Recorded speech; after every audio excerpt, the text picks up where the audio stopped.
Welcome back, fellow history nerds. Today, we embark on a wild journey into one of the most unique chapters in military history, the Great Emu War. Strap in for a story that involves feathers, fur, and a military campaign against a rather unexpected foe. Our tale begins in 1932 in wheat fields of Western Australia. The problem? A population explosion of emus. Those flightless birds with a knack for mischief, causing havoc for the local farmers. These pesky emus were trampling crops, devouring everything in their path, and proving to be a feathery menace to agriculture. The farmers cried out for help, and the Australian government answered in the most unconventional way. Not to mention, many of these farmers were old, grizzled World War I veterans looking to fight some feathered ass. George Pierce was the defense minister at this time, and became known as the Minister of the Emu War. Not as gangster of a name as we probably all think looking back at it. You know all of his colleagues were making fun of him behind his back, and you know he was a joke to a lot of his colleagues. I mean, come on, the Minister of the Emu War? It seems kind of silly to me.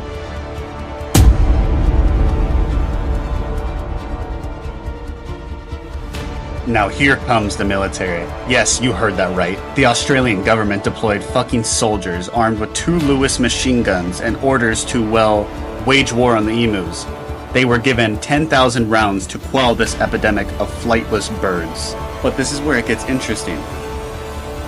It turns out emus are incredibly agile and elusive creatures.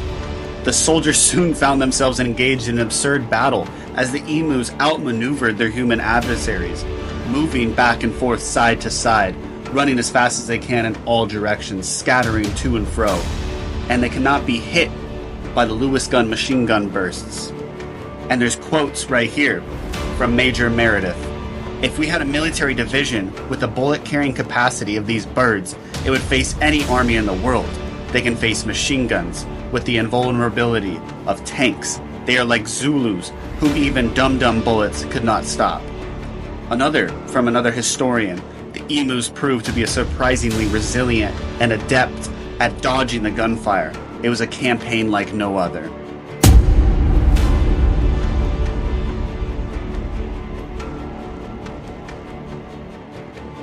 After several weeks of this bizarre war, the military's efforts were deemed futile. The emus emerged victorious. The flightless prehistoric birds defeated the Lewis guns and the Australian World War I veterans that were grizzled and ready for a fight.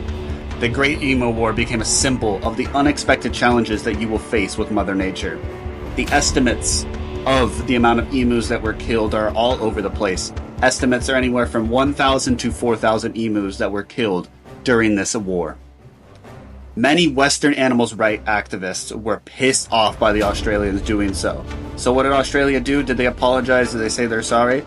They did this again in 1934, and 1943, and 1948, just to piss everybody off again. They just gave everybody a giant middle finger. Then they decided, you know what? What if we put up a pest control fence?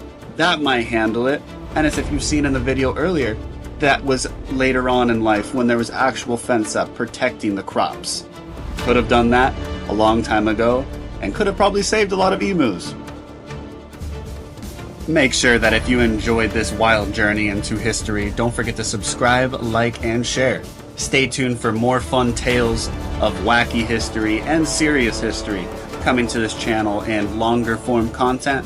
But if you haven't already, please go watch all my other shorts. I'll have them all linked over below. Other than that, thank you for joining us on this feathered adventure today, and I hope to see you around next time.